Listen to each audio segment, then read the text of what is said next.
কোরআনে উল্লেখ আছে, আবার সূরাতুল কাফিরুনও উল্লেখ আছে। মুমিন এবং কাফেরের মাঝামাঝি আরেকটা গ্রুপ আছে, এদেরকে মুনাফিক বলা হয়। এই সূরাতুল মুনাফিকুন নামেও একটি সূরা কোরআনে উল্লেখ আছে। তো আমরা আজকে সূরাতুল মুমিনুনের শুরু থেকে কয়েকটি আয়াত তেলাওয়াত করেছি।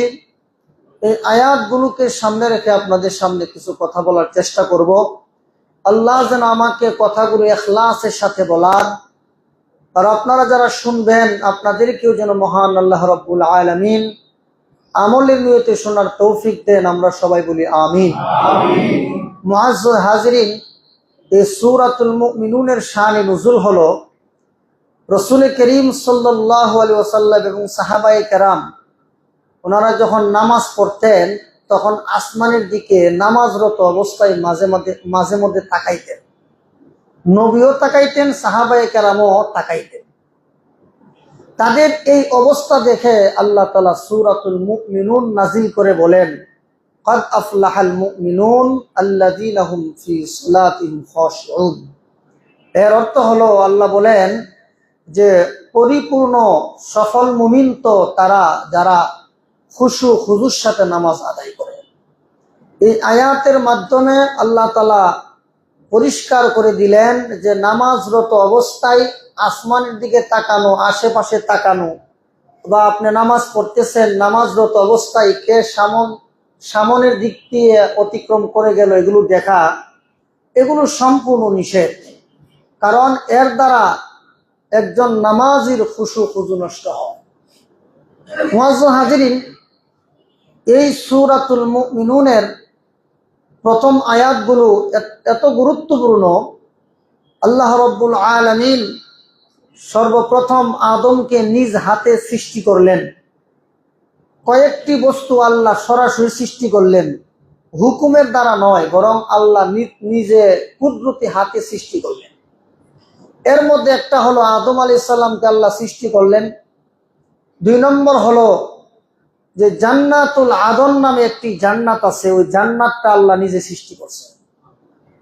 3 নম্বর হলো তাওরাত কিতাব আল্লাহ নিজে লিপিবদ্ধ করছেন। তো আল্লাহ তাআলা যখন জান্নাতুল আদন সৃষ্টি করলেন, সৃষ্টি করার পরে সর্বপ্রথম জান্নাতুল আদন আপনার সূরাতুল মুমিনুনের প্রথম কয়েকটি আয়াত জান্নাতুল আদন তেলাওয়াত করলেন, এবং এই জান্নাতকে আয়াতগুলো তেলাওয়াত করার বাক শক্তি আল্লাহ দান করলেন, এবং আল্লাহ পাক এই আয়াতগুলো এই জান্নাতুল আদনকে শিখায়া দিলেন। তো এই সূরাতুল মুমিনুনের প্রথম যে আয়াতগুলো, এগুলো এত গুরুত্বপূর্ণ। আম্মাজান আয়েশাকে জিজ্ঞেস করা হয়েছিল, ওগো আম্মাজান, নবীজির চরিত্র আমল আখলাক কি ছিল একটু বর্ণনা করেন। রাসূল করিম তখন আম্মাজান আয়েশা সিদ্দিকা বলেন, সূরাতুল মুমিনুনের যে প্রথম আয়াতগুলো, এগুলোই ছিল রসুলের আদর্শ, রসুলের বৈশিষ্ট্য। তো সূরাতুল মুমিনুনের প্রথম আয়াতগুলোতে এমন কি আছে যে আদর্শগুলো, যে কাজগুলো নবীর আদর্শ ছিল, নবীর বৈশিষ্ট্য ছিল? বলে যে সূরাতুল মুমিনুনের প্রথম আয়াতগুলোতে এমন 7টি বৈশিষ্ট্য আছে, যেই বৈশিষ্ট্যগুলো 100-তে 100 নবীর মধ্যে ছিল।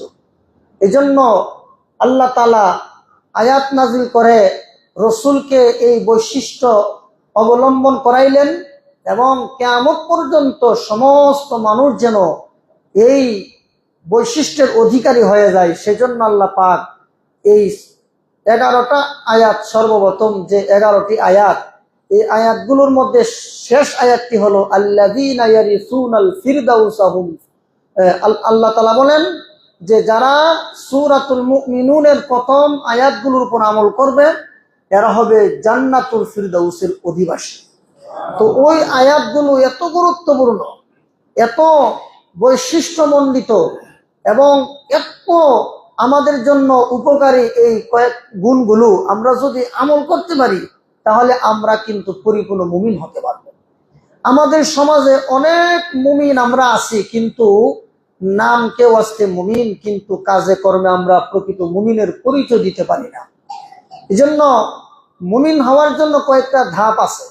1 নম্বর হলো আল্লাহ যা বলেছেন কোরআনে তা পরিপূর্ণ বিশ্বাস করা এবং আমাদের জন্য করণীয়গুলো চিহ্নিত করে আমল করা, আর রাসূল করিম সাল্লাল্লাহু আলাইহি ওয়াসাল্লাম হাদিসের মধ্যে যা মুমিনের বৈশিষ্ট্য বলছেন সেই বৈশিষ্ট্যগুলো অবলম্বন করা। 3 নম্বর হলো যে আমরা যারা মুমিন আছি আমাদেরও একে অপরের প্রতি কিছু করণীয় আছে, বর্জনীয় আছে, ওইগুলো আমরা লক্ষ্য করা, তাহলে আমরা পরিপূর্ণ মুমিন হতে পারবো। এক হাদিস আপনাদের খেদমতে আমি তেলাওয়াত করলাম, বুখারী শরীফের একেবারে শুরুর হাদিস। আল্লাহ রাসূল বলেন, লা ইউমিনু আহাদুকুম হাত্তা ইউহিব্বা লিআখিহি মা ইউহিব্বু লিনাফসিহি। আল্লাহর হাবিব বলেন, তোমাদের কেউ ততক্ষণ পর্যন্ত মুমিন হতে পারবে না যতক্ষণ না তুমি নিজের জন্য যা পছন্দ করো এটা অপর মুমিনের জন্যও পছন্দ না করো। অর্থাৎ আপনি নিজের জন্য যা পছন্দ করেন আরেক ভাই মুমিনের জন্য সেটা পছন্দ করবে। এমন না যে আপনি শুধু পছন্দনীয় বিষয়গুলো আপনি নিবেন, আরেকজনকে খারাপ কিছু দিবেন, বা আপনি ভালো ভালো সুবিধা নিবেন, আর আপনার সাথী ভাই মুমিন তাকে আপনি একটু বেকায়দায় ফেলে রাখবেন না, এমনটা কোনো মুমিনের বৈশিষ্ট্য হতে পারে না। তো মুআজ্জাজ হাজিরিন, তো সূরাতুল মুমিনুনের যে প্রথম আয়াতগুলো, এই আয়াতগুলোতে কি আছে? এর মধ্যে সর্বপ্রথম আয়াত আল্লাহ তাআলা বলেন, কদ আফলাহাল মুমিনুন, মুমিনগণ সফল কাম। এরা কারা? তাদের গুণ হলো আল্লাযীনা হুম ফি সালাতিহিম খাশিউন, যারা খুশু এবং খুযুর সাথে নামাজ পড়ে। খুশু খুযু এর সহজ সরল অর্থ হলো নামাজের বাহ্যিক এবং আভ্যন্তরীণ যত শর্ত শরায়ত আছে এইগুলো রক্ষা করে নামাজ আদায় করা। নামাজের বাহিরে অনেক কাজ আছে যেগুলো, যেমন শরীর পাক, কাপড় পাক, নামাজের জায়গা পাক, 7 টাকা কিবলামুখী হওয়া, তারপরে কি অক্তমতো নামাজ পড়া, নামাজের নিয়ত করা। নামাজের নিয়ত করা এটাও কিন্তু আপনার এই খুশি এবং খুজুর অন্তর্ভুক্ত, এবং এটা ফরজ।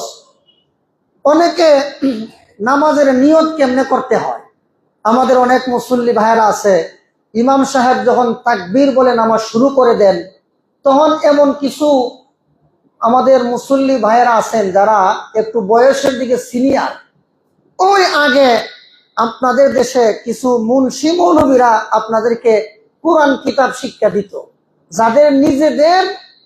যাদের নিজেদের তেলাওয়াতে অশুদ্ধ ছিল, এক সময় ছিল। এরা ওই রকমের ইসলাম সম্পর্কে তাদের কোনো জ্ঞান ছিল না। বিভিন্ন অনেক দূর দূরান্ত থেকে আইসা এরা মানে কিছু তেলাওয়াত শিক্ষা দিত আর নামাজের কিছু কায়দা কানুন শিক্ষা দিত, অথচ এরা ওই রকমের শিক্ষিত ছিল না। তো এরা আপনাদেরকে শিখাই গেছে যে নামাজের দ্বারা নাওয়াইতু আন উসাল্লি লিল্লাহি তাআলা, এই সমস্ত দোয়া, এই সমস্ত নিয়ত করতে হয়। অথচ নামাজের দ্বারা নামাজের নিয়তের জন্য নাওয়াইতু আন পড়া না কোনো হাদিসও আছে, না কোরআনে আছে, না সাহাবায়ে কেরামের আমলে আছে। আপনারা কি বলতে পারবেন যে আজ পর্যন্ত কেউ দেখাইতে পারবে কোন কিতাবে আছে, হাদিস তাফসীরের কিতাবে, ফিকহের কিতাবে আছে নাওয়াইতু আন? নাই। তাহলে নিয়তটা কি?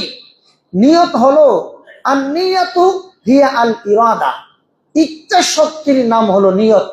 অর্থাৎ আপনি মসজিদে প্রবেশ করছেন, জোহরের 4 রাকাত নামাজ জামাতের সাথে পড়বেন, তাকবীরে তাহরিমা বলার আগে শুধু মনে মনে নিয়ত করবেন, ইচ্ছা করবেন যে আমি আজকের জোহরের 4 রাকাত বা আজকে জুমার 2 রাকাত নামাজ ইমামের পিছনে আদায় করতেছি, এইটুকু শুধু অন্তর দিয়া নিয়ত করলেই চলে, মুখে উচ্চারণ নাওয়াইতু আন বলার কোনো প্রয়োজন নাই।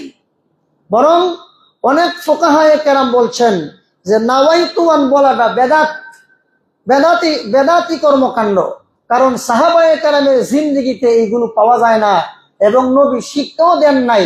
রাসূল শুধু এইটুকু বলছেন যে তোমরা নামাজে নিয়ত করো, কারণ নিয়ত যদি না করো তাহলে তুমি যে ইবাদত করতেছো এটা চিহ্নিত হবে কিভাবে। এজন্য নিয়ত করা ফরজ, তবে নিয়ত নাওয়াইতু আন বলার কোনো প্রয়োজন নাই। অনেক মুসল্লিরা নিজেদের ঈমান শুদ্ধ না, আমল শুদ্ধ না, নামাজের সূরা কেরাত শুদ্ধ না, ওই তো বাংলা দেখা দেখা অনেক সূরা কেরাত মুখস্থ করছে, কিন্তু আমরা যখন নামাজে দাঁড়াই তখন আবার পিছন দিক দিয়ে সমালোচনা করে যে হুজুরে যে নামাজে দাঁড়ায় গেল, নিয়ত করলো কোন সময়। এই রকমের মানুষও কিন্তু আমাদের সমাজে আছে, এরা হেদায়েত প্রাপ্ত হবে না। আল্লাহর কসম খেয়ে বলি, আগের দিনে মানুষ মসজিদে আসতো, হ্যাঁ, মসজিদের ইমাম খতিবদের কাছ থেকে নিজেরা কিছু নিয়ে সংশোধন হওয়ার জন্য, আর এখন আসে হুজুরের কি ভুল আছে এটা ধরার লাগে। এরা মুমিন নয়, এরা মুনাফিক। যেমন ভাবে রসুলের জমানায় মুনাফিকরা মসজিদে আসতো, নবী কি বলে এমন কোনো কিছু আছে কিনা নবীর কথার মধ্যে, যেই কথাগুলোরে কেন্দ্র করে ইহুদিদেরকে নিয়ে ষড়যন্ত্র করা যাবে, এই ধরনের ষড়যন্ত্র করার জন্য মুনাফিকরা নবীর জমানায় মসজিদে আসতো। এরা এখন আমাদের কিছু ভাই বেরাদররা আছে, এরা টার্গেটই থাকে, দেখি আজকে হুজুরের কোনো দোষ নাই। আর না হয় এই ধরনের কথাবার্তা বলার তো কোনো মানে নাই, যে হুজুরে যে নামাজ যে দাঁড়াই গেল, নিয়ত করলো কোন সময়। তুমি নিয়ত কারে কো, নিয়তের সংজ্ঞাই জানো না। নিয়ত কাকে বলে বলেন? নিয়ত হলো নামাজে দাঁড়াইয়া তাকবীরে তাহরিমা বলার আগে নিয়ত করতে হবে যে আমি এখন ইমামের পিছনে 4 রাকাত যোহরের নামাজ, 2 রাকাত ফজরের নামাজ অথবা 2 রাকাত জুমার নামাজ আদায় করতেছি। এইটুকু মনে মনে নিয়ত করলেই চলবে, মুখে উচ্চারণের প্রয়োজন নাই। আর ইমামতি যিনি করবেন তিনিও মনে মনে এটা নিয়ত করবেন যে আমি এই মুসল্লিদের ইমাম হয়ে আমি এখন জুমার 2 রাকাত নামাজ পড়াবো। এটা হলো নিয়ত। মুখে মুখে উচ্চারণের কোনো প্রয়োজন নাই। তবে যদি মুখে উচ্চারণ করেন ভালো, মুখে উচ্চারণ বলতে ওই আমি যেটা বলছি এটা, যে আমি এখন জুমার 2 রাকাত নামাজ পড়বো ইমামের পিছনে, এটা মুখে মুখে যদি ঠোঁট লড়ায় উচ্চারণ করেন সমস্যা নাই, উত্তম। তবে হ্যাঁ, আপনি মনে মনে নিয়ত করেন নাই, শুধু মুখে উচ্চারণ করছেন, আপনার নামাজ হবে না। মুখে উচ্চারণের দ্বারা কি হবে না? নামাজ হবে না, কারণ নিয়ত তো মুখে উচ্চারণ করার নাম না। আপনি মনে মনে নিয়ত করেন নাই, কিন্তু মুখে শুধু উচ্চারণ করছেন, এর দ্বারা আপনার নামাজ হবে না। কেন? মুখে উচ্চারণের দ্বারা নিয়ত হয় না। যেরকম ঠিক কিনা? এই বিষয়গুলো মাথায় রাখতে হবে। আর বয়স তো এখন এক একজনের 60, 70, 80 হয়ে গেছে, এখনো কিছু পুংডামি বাদ দিয়া জাহান্নামের ভয়ে কিছু কান্নাকাটি করে নিজেকে সংশোধন করার চেষ্টা করেন। আর কত? আল্লাহ বলেন, আলাম ইয়ানিল লাযিনা আমানু আন তাখশা কুলুবুহুম লিযিকরিল্লাহ। এখনই কি তোমাদের ওই সময় আসে নাই যে আল্লাহর ভয়ে তোমাদের অন্তরটা প্রকম্পিত হবে? আল্লাহর ভয়ে কিছু কান্নাকাটি করবা? কবরে কি নিয়ে যাইবা? হাসরের ময়দানে আল্লাহর দরবারে কি নিয়ে উপস্থিত হইবা সেই চিন্তা ফিকির করো। পুংডামি বাদ দাও। পুংডামি আর কত? একটা বয়স থাকে, একটা সময় থাকে। একটা বয়স যখন পেরিয়ে যায়, 40 যখন হয়ে যায়, তখন তোর পুংডামি করার টাইম থাকে না। তখন আল্লাহকে কিভাবে রাজি আর খুশি করবা, কবরের সামানা নিয়ে যাইবা, ওই চিন্তা ফিকির করবা।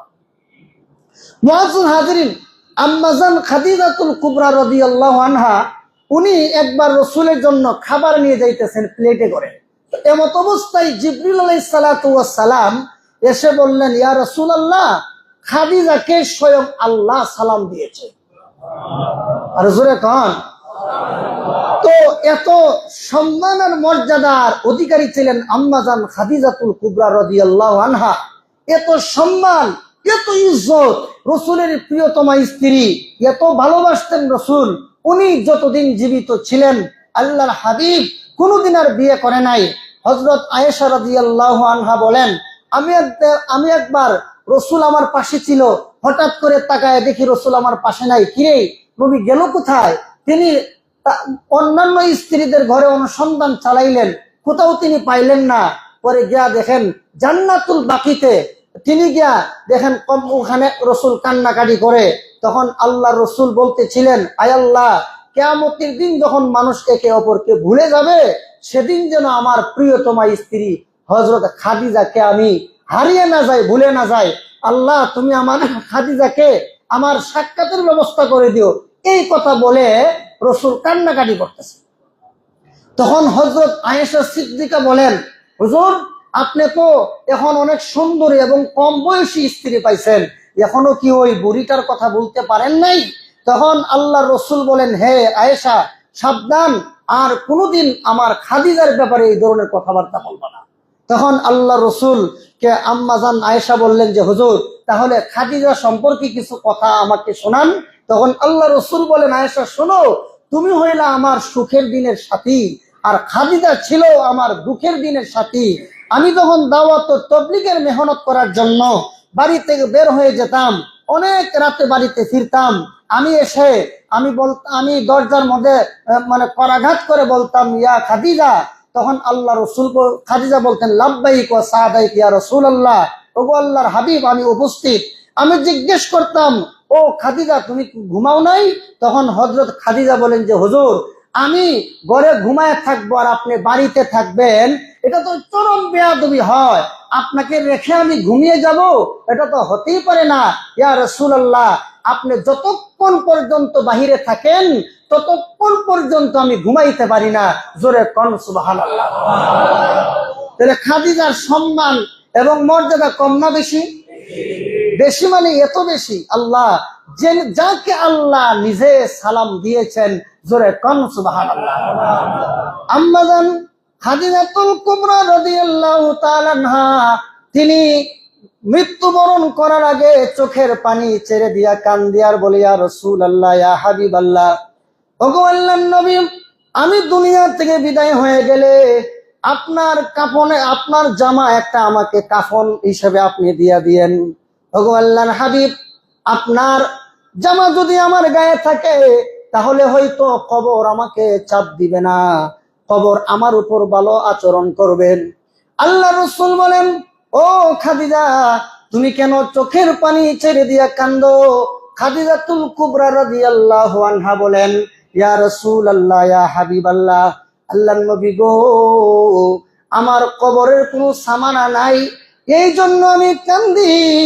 অথচ যেই খাদিজাকে মহান আল্লাহ রব্বুল আলামিন সালাম দিয়েছেন, যেই খাদিজাকে আল্লাহ জান্নাতের সার্টিফিকেট দিয়েছেন, যেই খাদিজাকে আল্লাহ জান্নাতের সুসংবাদ দিয়েছেন, জান্নাতের সুসংবাদ পেয়েও তিনি চোখের পানি ছেড়ে দিয়া কান্দে আর বলে, খোদা গো, আল্লাহ, আমার তো কবরের কোনো সামানা নাই, আমি কি নিয়ে কবরে যাব?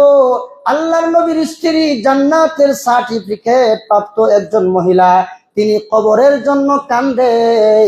আর আমরা 40, 50, 60 বছর অপকর্ম করে শেষ বয়সে এসে আমরা তখন হজ করে লম্বা জামা এবং দাড়ি রেখে আমরা একজন এত বড় বুজুর্গ সাজি, মনে হয় যেন এই মাত্র দারুল উলুম দেওবন্দ থেকে তিনি দাওরায়ে হাদিস পাশ করে আসছে। জোরে কোন ঠিক কিনা? এই সমস্ত মুনাফিকরা যারা বৃদ্ধ বয়সে গীবত শেখায়ত ছাড়ে না, বৃদ্ধ বয়সে পুংনামি ছাড়ে না, বুঝতে হবে তার মরণটা কি আল্লাহ কোন ভালো পথে রাখছে নাকি খারাপ পথে রাখছে, আল্লাহ ভালো জানে। আরে মিয়া, তোমার এখন আর এত দুনিয়ার কি স্বাদ বাকি আছে বলো? ছেলে মেয়ে হয়ে গেছে, দুনিয়ার সবকিছু আছে, এখন বাকি জিন্দগিটা তুমি তোমার আল্লাহর জন্য বিলীন করে দাও না, এখানে আইসো পুংদামি করো। ভাইয়ের আমার, আল্লাহ রাব্বুল আলামিন আমাদের বিশ্ব নবীকে শেষ সময়ে কোরআনুল কারীম নাজিল করে বলেন, ফাসাব্বিহ বিহামদি রাব্বিকা ওয়াস্তাগফিরহু ইন্নাহু কানা তাওয়াবা। আল্লাহর হাবিব ওনার জীবনের শেষ পর্যায়ে এসে আল্লাহ রাব্বুল আলামিন সূরাতুন নসর নাজিল করেছেন এবং সূরাতুন নসরের শেষের আয়াতগুলো নাজিল করে দিয়ে বলেন, নবী গো, আপনি আর বেশি দিন দুনিয়াতে বাঁচবেন না, আপনাকে চলে যেতে হবে। অতএব বেশি বেশি করে ফাসাব্বিহ বিহামদি রাব্বিকা, আপনার রবের তাসবিহ পাঠ করেন, আপনার রবের শুকরিয়া আদায় করেন। ওগো নবীজি, ওয়াস্তাগফিরহু, এবং আল্লাহর কাছে তাওবা করেন, আল্লাহর দরবারে বেশি বেশি ইস্তিগফার পাঠ করেন। আল্লাহর নবীর কোনো গুনাহ ছিল না, উনার জীবনে কোনো গুনাহ নাই। এরপর আল্লাহ রাব্বুল আলামিন আমাদের নবীকে উনার জীবনের শেষ পর্যায়ে এসে সবক দিয়েছেন, নবী গো, আপনি তাসবিহ পড়েন আর বেশি বেশি তাওবা ইস্তিগফার পাঠ করেন।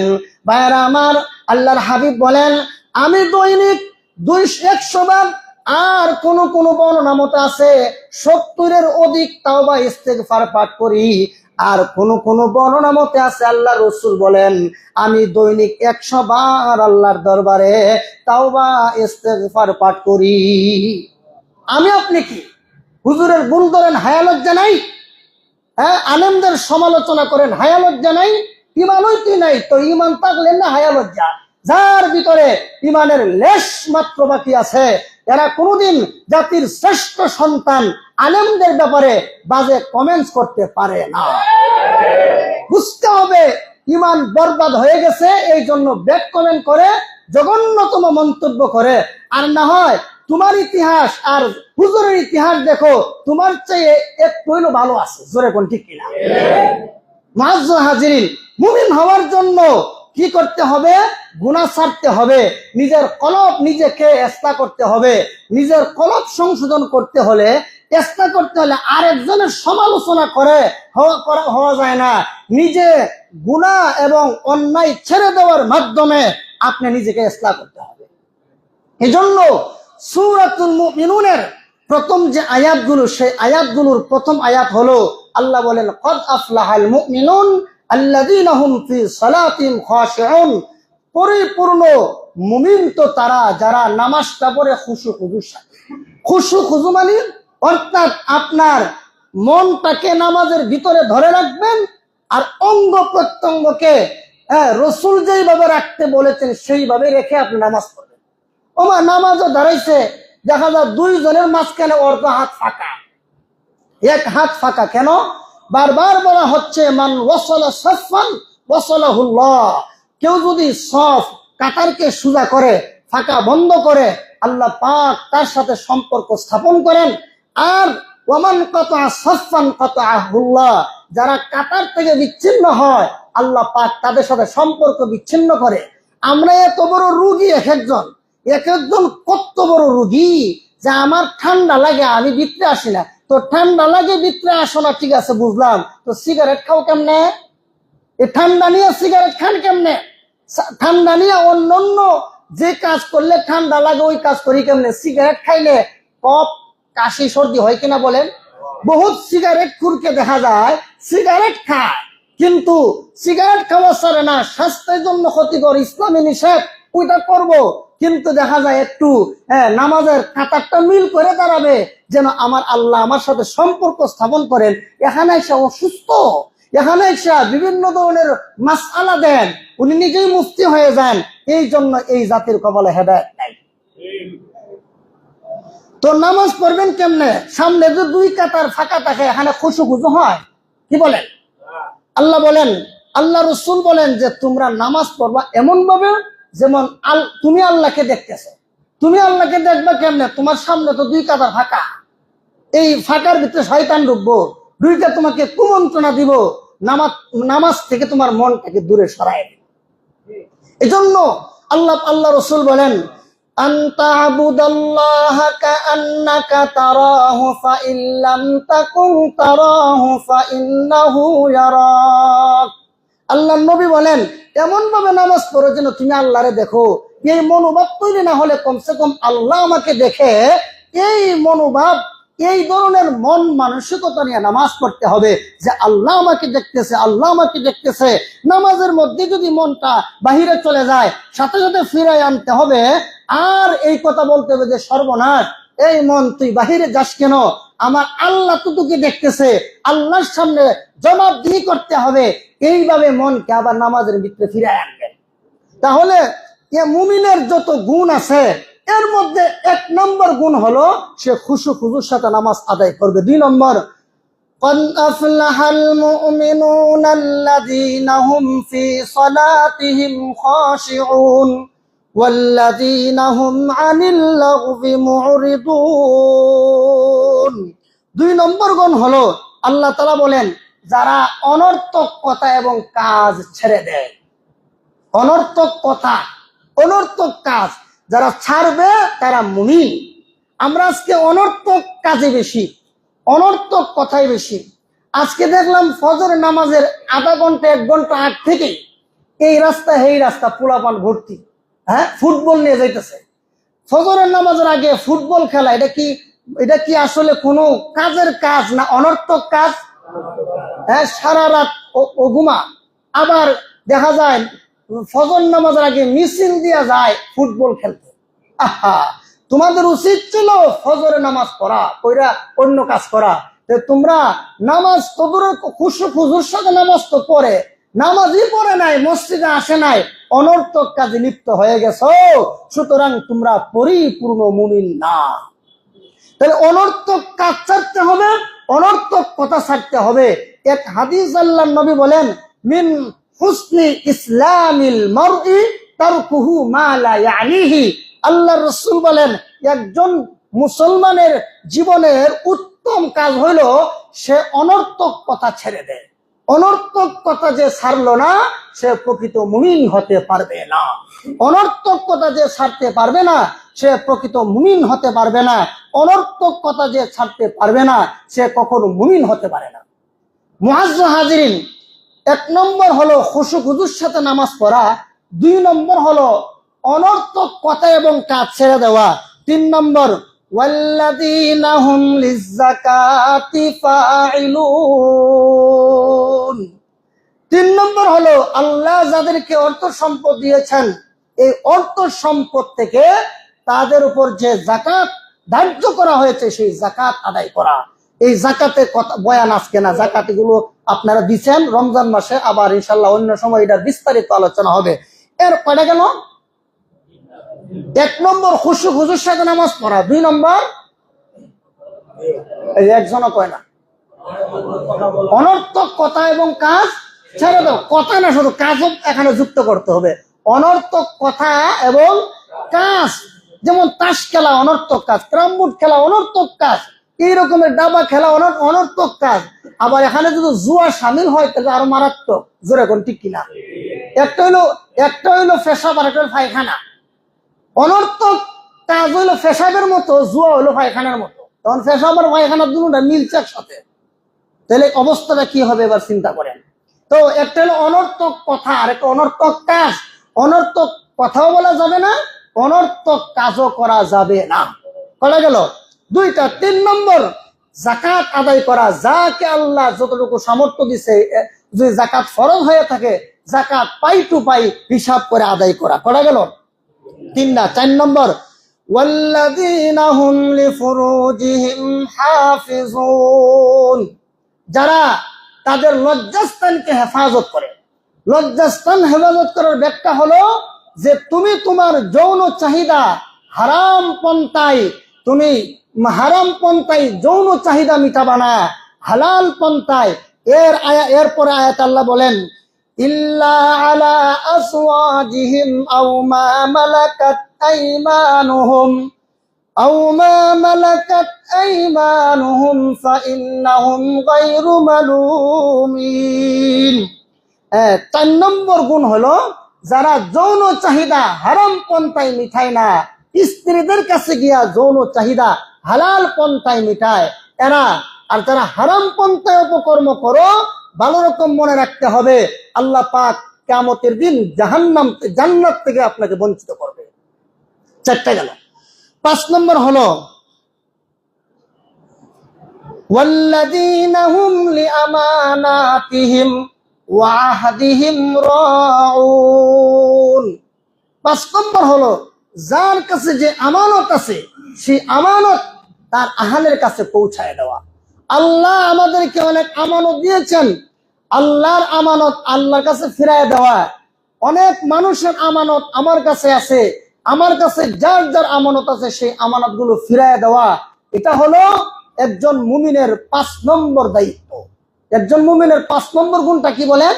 সফল মুমিনের আমানতকে কি করা? যথাযথভাবে হস্তান্তর করা। আপনারা আমাকে এখানে খতিব রাখছেন, আমি যদি এই মিম্বরে বসে আপনাকে চাটকারিতা সুযোগ শুরু করি, আমানত রক্ষা হবে না।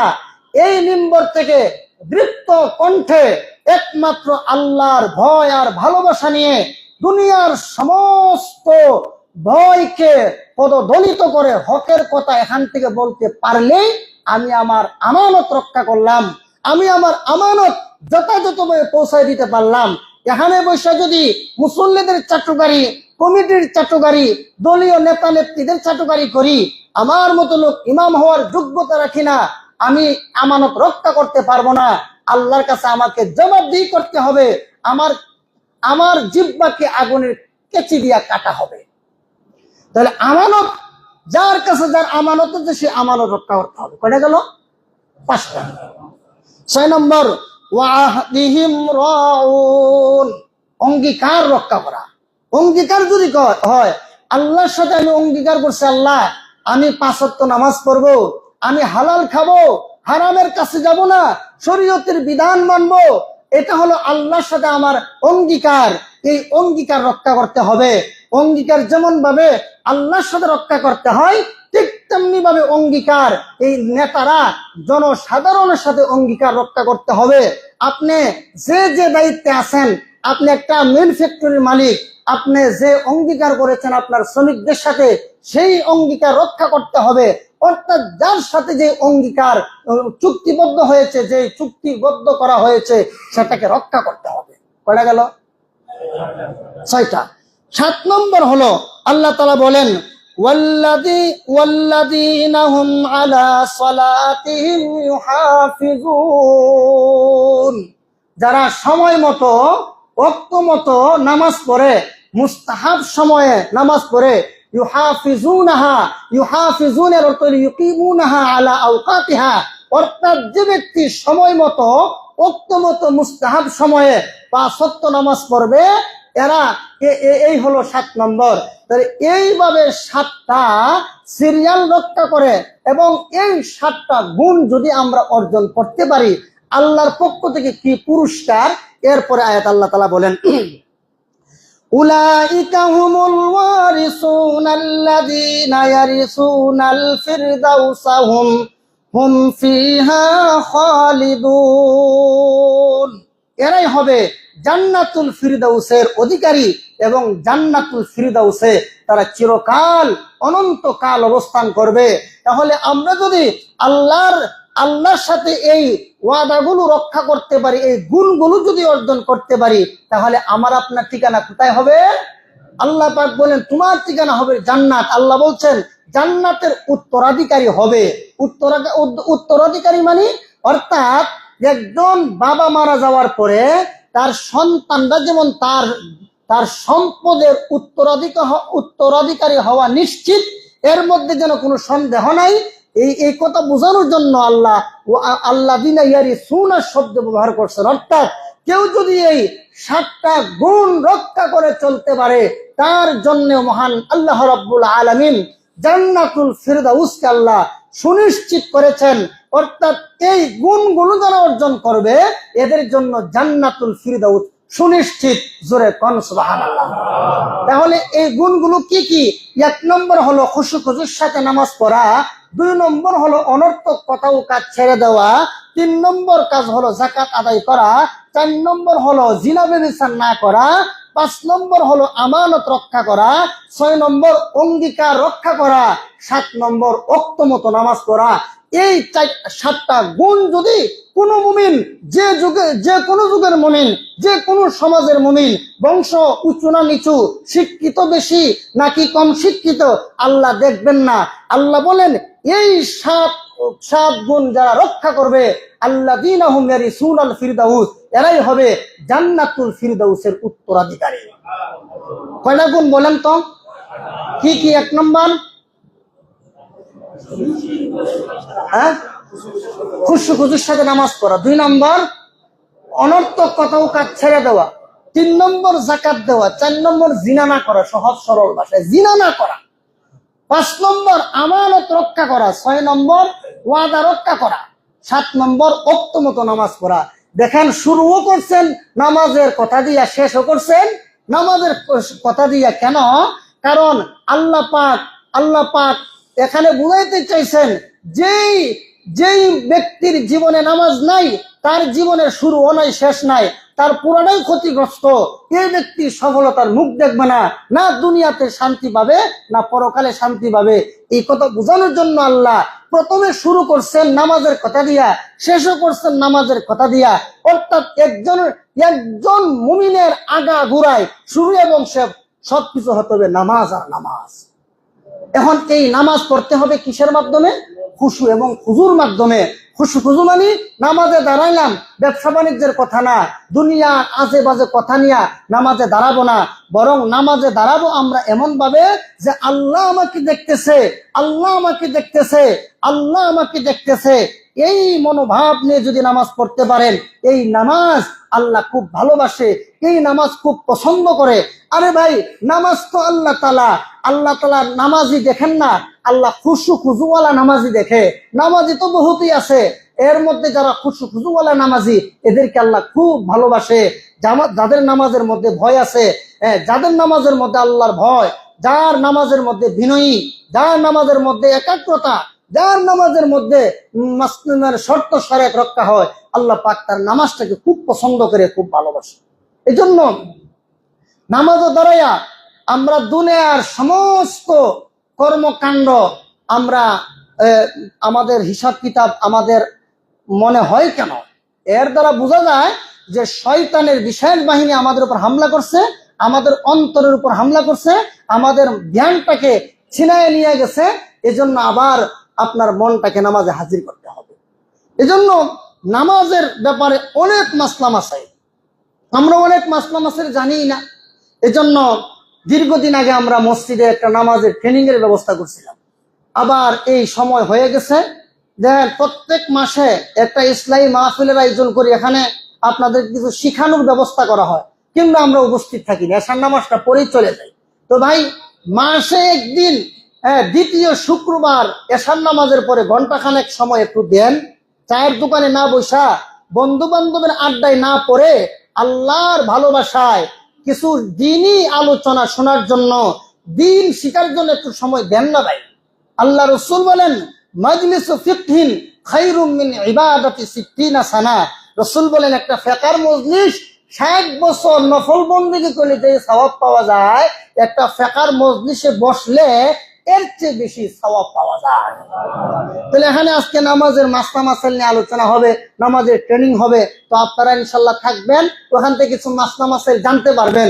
আমাদের অনেকে নামাজের ভুল, আরে ভাই নামাজের ভুল হয় মানে, আমরা বিভিন্ন জায়গায় যখন ঢাকার বাইরে যাই, বিভিন্ন অঞ্চলে যাই, অনেক ইমামের নামাজও শুদ্ধ না, হ্যাঁ যে দাঁড়ানিও ঠিক না, কেরাতেও শুদ্ধ না।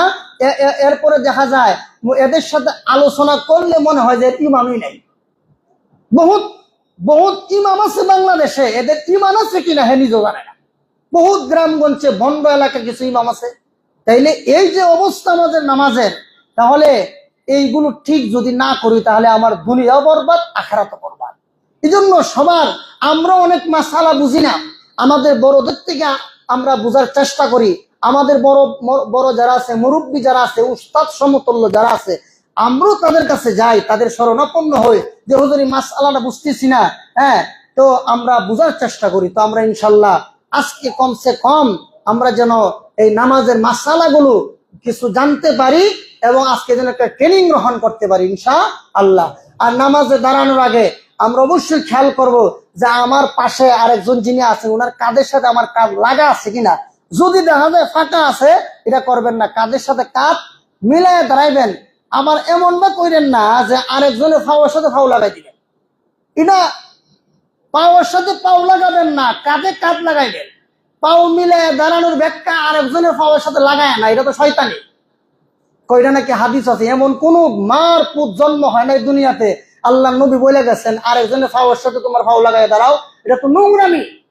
এটা কোনোদিন এই সমস্ত কথাবার্তা বলে হাদিসের অপব্যাখ্যা দিয়ে আহলে হাদিসরা আপনাদেরকে, আপনারা সরল মনা মানুষদেরকে এরা ধোঁকা দিয়া এরা এদের স্বার্থ হাসিল করতে চায়। আরেকজনের ফাওয়ার সাথে ফাও লাগাইলা, এটা খুশু খুশু হবে? আপনার ফাও আরেকজনের ফাওয়ার সাথে লাগানো, তখন এটা কি খুশু খুশু হবে? পাওয়ার সাথে ফাও লাগানো এটা কি বেয়াদবি না? কি বলেন? এখন একজন আপনার সাথে একজন আলেম দাঁড়াইছে বা একজন সিনিয়র মানুষ দাঁড়াইছে, তার ফাওয়ার সাথে আপনার ফাও লাগাবেন? এটা কি আদব না বেয়াদবি? যেই কাজটা নামাজের বাইরে বেয়াদবি হয়, এটা নামাজের ভিত্তি খুব আদব হয়ে যায় নাকি? এই জন্য সাবধান, আরেকজনের ফাওয়ার সাথে ফাও লাগাইবেন না। যদি কেউ লাগাইতে চায় আপনি লাগাইতে দিবেন না, আপনি ফাও সরাই দিবেন। এইভাবে নামাজ পড়বেন। আল্লাহ পাক যেন আপনাদেরকে যেন এই এই খুশু রক্ষা করে এবং এই গুণগুলো অর্জন করার তৌফিক দেন। আমিন। সুবহানা রাব্বিকা রাব্বিল ইজ্জাতি আম্মা ইয়াসিফুন ওয়া সালামুন আলাল মুরসালিন ওয়ালহামদুলিল্লাহি রাব্বিল আলামিন।